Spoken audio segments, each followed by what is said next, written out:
जय हिंद साथियों। स्वागत है आपका आपके अपने YouTube चैनल सार्विका हिस्ट्री पॉइंट पर। साथियों, हम आज राजस्थानी वेशभूषा से संबंधित प्रश्नों पर चर्चा करेंगे। राजस्थानी वेशभूषा के नोट्स की PDF टेलीग्राम चैनल पर मैंने डाल दी है। साथियों, जो भी साथी नए हैं तो राजस्थानी वेशभूषा के नोट्स आप टेलीग्राम चैनल से प्राप्त कर सकते हैं। बिल्कुल निःशुल्क PDF आपको वहाँ उपलब्ध करवा दी गई है। और CET की तैयारी करने वाले अभ्यर्थियों के लिए बहुत ही खुशखबरी है कि अब यहाँ नेगेटिव अंकन नहीं होगा। जो पहले 1/3 नकारात्मक अंकन का प्रावधान इसमें किया गया था साथियों, उसको हटा दिया गया है। नए अभ्यर्थियों के लिए बहुत ही अच्छी खबर है। अब आप बिना किसी भय के सभी प्रश्नों को अटेम्प्ट कर सकते हैं। 150 के 150 प्रश्न आपको अटेम्प्ट करने हैं और इस परीक्षा में 40% आपको अंक हासिल करने हैं। अब थोड़ा आपके लिए आसान है, लेकिन इतना भी आसान नहीं है कि आप बिना पढ़े इस लक्ष्य को हासिल कर सकें। इसलिए आप हल्के में ना लें और अच्छे से जो गत वर्ष परीक्षाओं के प्रश्न पत्र हैं उनको हल करें, नोट्स को अपने हिसाब से समराइज करें और सही ढंग से तैयारी को धार दें, क्योंकि यही चीज़ें आपको आगामी भर्ती के लिए भी काम आने वाली हैं। तो आप इसको सही ढंग से पढ़ें साथियों। हम CET 2024 के लिए सिलेबस के अकॉर्डिंग एक एक टॉपिक को कवर कर रहे हैं।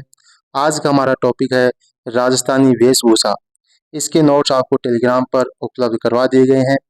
इस वीडियो के माध्यम से हम उससे बनने वाले जितने भी संभावित प्रश्न हैं, विगत परीक्षाओं में जो भी प्रश्न अब तक पूछे गए हैं, उनका समावेश इस वीडियो में मैंने किया है साथियों। तो चलते हैं पहले प्रश्न की ओर। आज का पहला प्रश्न है, भुगत्री वस्त्र क्या है? RPC ग्रेड 3 2009 में प्रश्न पूछा गया है, भुगत्री वस्त्र क्या है? ग्रामीण क्षेत्रों में पुरुषों के शरीर के ऊपरी भाग में पहने जाने वाला वस्त्र। ग्रामीण क्षेत्रों में पुरुषों की कमर के नीचे के भाग में पहने जाने वाला वस्त्र। ग्रामीण पुरुषों के सिर का वस्त्र। ग्रामीण महिलाओं के वस्त्र। तो बताइए साथियों, आपको नोट्स मैंने उपलब्ध करवा दिए हैं, उम्मीद है आपने पढ़े होंगे। तो आपको मैं बता दूं साथियों कि ग्रामीण क्षेत्र में जो पुरुषों के शरीर का ऊपरी भाग का जो वस्त्र होता है उसको बोलते हैं भुगत्री। उसको क्या बोलते हैं साथियों? भुगत्री। तो इसका आंसर होगा option A is correct answer. आप अपना आकलन करते चलिए। चलिए अगला प्रश्न है अपना, ताराभात की ओढ़नी। ताराभात की ओढ़नी राजस्थान की किन स्त्रियों की लोकप्रिय वेशभूषा है? कई बार प्रश्न पूछा गया है। RS 2000 में, RS 2012 में, पटवारी 2008 में ये प्रश्न पूछा गया है कि ताराभात की ओढ़नी राजस्थान की किन स्त्रियों की लोकप्रिय वेशभूषा है? ये आपको बताना है साथियों। तो चलिए बताइए इसका क्या होगा आंसर। ऑप्शन ए है राजपूत स्त्रियां, बी है गुर्जर स्त्रियां, सी है आदिवासी स्त्रियां, डी है जाट स्त्रियां। तो बताइए साथियों इसका आंसर क्या होगा। आप वीडियो को पॉज करके आंसर अपने मन से देने की कोशिश करें, फिर उसका मूल्यांकन करें कि आपका आंसर सही है या गलत। देखिए साथियों, 3 प्रकार की ओढ़नियों को आपके नाम बता रहा हूँ। कहरी भात की ओढ़नी, एक होती है तारा भात की ओढ़नी और एक होती है ज्वार भात की ओढ़नी। ये तीनों ओढ़नियाँ आदिवासी महिलाओं द्वारा पहना जाता है। आदिवासी महिलाएं केरी भात की ओढ़नी, तारा भात की ओढ़नी और ज्वार भात की ओढ़नी, ये सब आदिवासी स्त्रियों द्वारा पहने जाने वाला वस्त्र है। इसको आप अवश्य ध्यान रखें, कई बार परीक्षा में पूछा गया है। इसका आंसर होगा option C. Option C is correct answer. चलिए बिना किसी देरी के, बिना किसी फालतू बकवास के चलते हैं अगले प्रश्न की ओर। अगला प्रश्न है, उदयशाही, अमरशाही, विजयशाही, शाहजहानी। उदयशाही, अमरशाही, विजयशाही, शाहजहानी, ये सब क्या हैं? RPSC ग्रेड 3 2009 में प्रश्न पूछा गया है कि ये सब किसके प्रकार हैं। चलिए ऑप्शन ए है कैथोन में साड़ी बनाने की विधाएं, पैलेस ऑन व्हील्स में उपलब्ध रजवाड़ी शराब के प्रकार, महिलाओं के लिए हीरे जड़ित नौलखा हार की किस्म, राजस्थानी पगड़ियों की शैलियाँ। बताइए साथियों इनमें से क्या होगा। आपने पढ़ा होगा तो मैंने आपको राजस्थान की पगड़ी नोट्स में आपको राजस्थान की पगड़ी लिखवाई है, ऐड करवाई है, और आपने उसमें देखा होगा कि हमने मेवाड़ की पगड़ी पढ़ी थी। मेवाड़ क्षेत्र में पहनी जाने वाली पगड़ियाँ हमने पढ़ी थी। उसमें मैंने आपको अटपटी पगड़ी, बरखमा पगड़ी ये लिखवाई थी। उसी में आपको मैं बता दूं साथियों, उदय शाही, अमर शाही, विजय शाही और शाहजहानी ये मेवाड़ में पहनी जाने वाली पगड़ियां हैं। तो इसका आंसर हो जाएगा option D. Option D is correct answer. Rajasthan पगड़ियों की शैलियां हैं। ठीक है, आया हुआ प्रश्न है, इसे अवश्य ध्यान रखें। चलिए अगले प्रश्न की ओर चलते हैं। अगला प्रश्न है अपना, महिलाओं की ओढ़नी पोमचा का रंग कैसा होता है? जो महिलाओं की ओढ़नी होती है पोमचा, उसका रंग कैसा होता है, ये आपको बताना है साथियों। आप वीडियो को पॉज करके भी इसका आंसर सोच सकते हैं। देखिए इसका ऑप्शन मैं आपको दे दूं, रंग लाल, इसके अलावा फिर ऑप्शन बी है हरा, पीला, केसरिया। इनमें से आपको ये बताना है कि कौन सा रंग पोमचा जो होता है वो कौन से रंग का होता है। तो बताइए। तो साथ ही मैं आपको बता दूं, प्रसूता महिला जो होती है उसके द्वारा ओढ़ा जाता है, पीहर पक्ष की ओर भेजा जाता है, पीहर पक्ष की ओर से भेजा जाता है। पुत्र के जन्म पर पीला, ठीक है, और पुत्री के जन्म पर गुलाबी। पुत्र के जन्म पर पीला पोमचा, पुत्री के जन्म पर गुलाबी पोमचा भेजा जाता है। तो इसका आंसर हो जाएगा ऑप्शन सी। और ध्यान रखें, ये जो पीला पोमचा है ये वंश वृद्धि का प्रतीक माना जाता है। पीला पोमचा वंश वृद्धि का प्रतीक माना जाता है साथियों, इसे आप अवश्य ध्यान रखें, कई बार परीक्षा में पूछा गया प्रश्न है। चलिए अगला प्रश्न है अपना, अगला प्रश्न है अपना साथियों, राजस्थान में बंदेज का साफा। प्रश्न ये पूछा गया कि राजस्थान में बंदेज का साफा कहाँ का प्रसिद्ध है, ये प्रश्न पूछा गया है। कोटा का, जोधपुर का, उदयपुर का, भरतपुर का। तो बताइए किस क्षेत्र का बंदेज का साफा प्रसिद्ध है, ये आपको बताना है। बहुत ही अच्छा प्रश्न है। तो आपको मैं बता दूं साथियों, इसको रट्टा मार लें, ऑप्शन बी जोधपुर का। बंदेज का साफा राजस्थान में जोधपुर का प्रसिद्ध है, इसे आप ध्यान रखें। चलिए अगला प्रश्न है, मदील एक प्रकार का, मदील एक प्रकार का क्या है? सांगीतिक यंत्र है, आभूषण है, पगड़ी है, लोक संगीत है। बताइए इसका आंसर क्या होगा। मदील, मदील एक प्रकार का क्या है, ये आपको बताना है। मदील बताना है साथियों। तो मैंने आपको मदील विभिन्न अवसरों पर पहनने वाली जो पगड़ियाँ होती हैं वो आपको लिखवाई थी। जैसे मोटड़ा है, मदील है, पचरंगी है, केसरिया है, खाकी है, सफ़ेद पाग है, ये सब खूब सारी पगड़ियाँ मैंने आपको लिखवाई थी। और इसी में एक आपको लिखवाई थी मदील पगड़ी। मदील पगड़ी जो दशहरा के अवसर पर, कौन सा त्योहार, दशहरा के अवसर पर पहने जाने वाली पगड़ी है मदील की पगड़ी।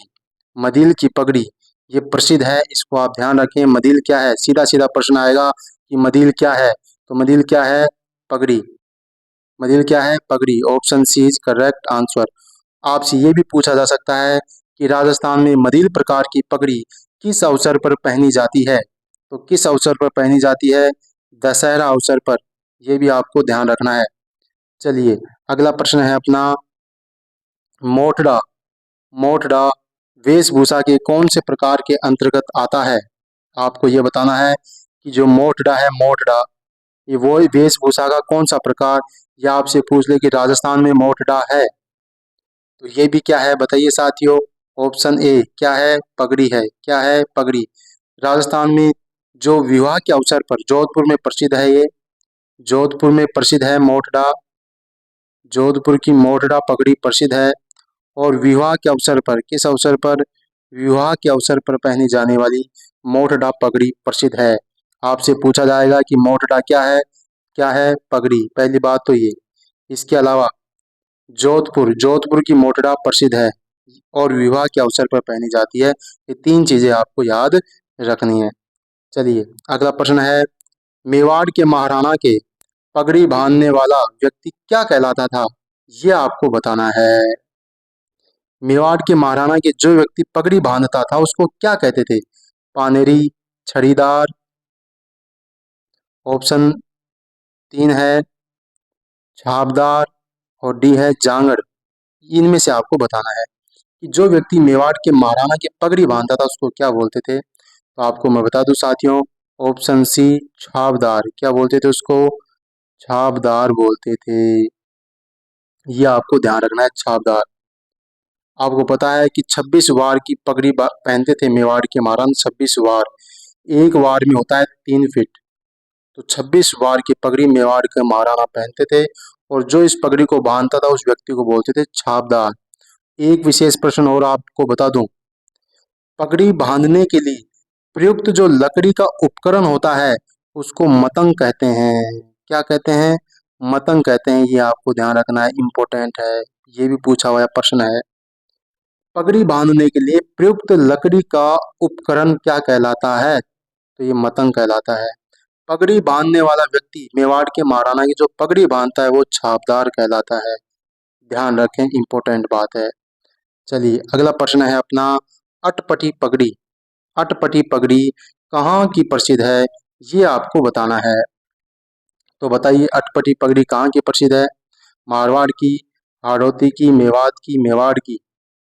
तो मैंने आपको मेवाड़ की पगड़ियों में अटपटी पगड़ी, उदयशाही, भीमशाही, स्वरूपशाही, ये सब बातें आपको लिखवाई थी साथियों। तो इसका answer option D, option D is correct answer. अटपटी पगड़ी कहाँ की प्रसिद्ध है? मेवाड़ की प्रसिद्ध है। चलिए अगला प्रश्न है अपना, भीलों।